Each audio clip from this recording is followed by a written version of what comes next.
Guys, morning. Ta sa tuang pasiaw ani ron. Nakoy kwento sa inyo guys sa mga edad pa siguro ko ani guys og mga 18 years old to 17 years old. So mga hitabo ani guys. Anang nagiinuman kami mga barkada ba. Oscaron may kursunada nga po, yung dalawa po alam ko nga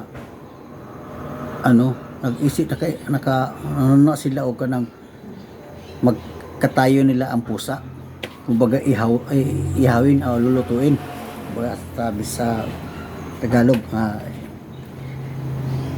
Ngayon mga lasing na kinatay yung pusa,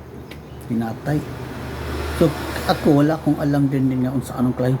Ang pagtana ko kasi naawa ko sa pusa, yung hindi ko nagkamali, parang nagpakulo yata og tubig niya dito sa malaking kaldero.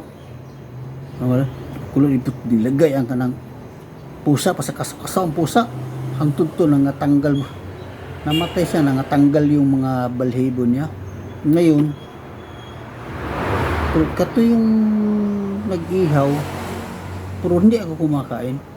Kato yung nagkatay, kumbaga sa amin to sa Mindanao, parang ano tawag ito, malakas talaga mga sikmura.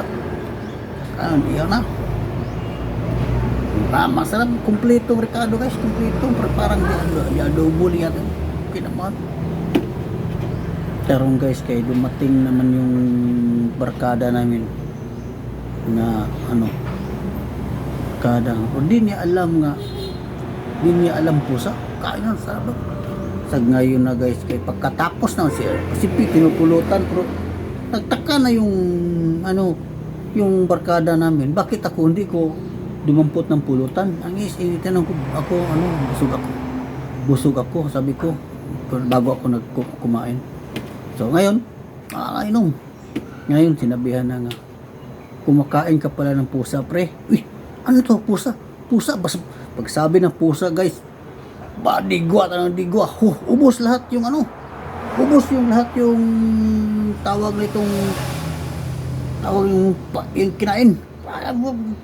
Digwa, basta ako naawa guys. Panay digwa. Pati, pala tayo, ang tao pala, pag di mo talaga kwansi mong ginawa, labas lahat ang kinain mo. Pag diyan, kung iwan ko lang kung dito sinabihan nga pusa, kasi di siguro ito dito ni ilalabas, di ni isukal yung kinain niya. Pero sa Tagalan, habang nagtatagay, barang nasabihan mga pusa yung kung ganun talaga yung pag bilang ni mo alam sa ginhawaan ni mo, hindi ka talaga masuka.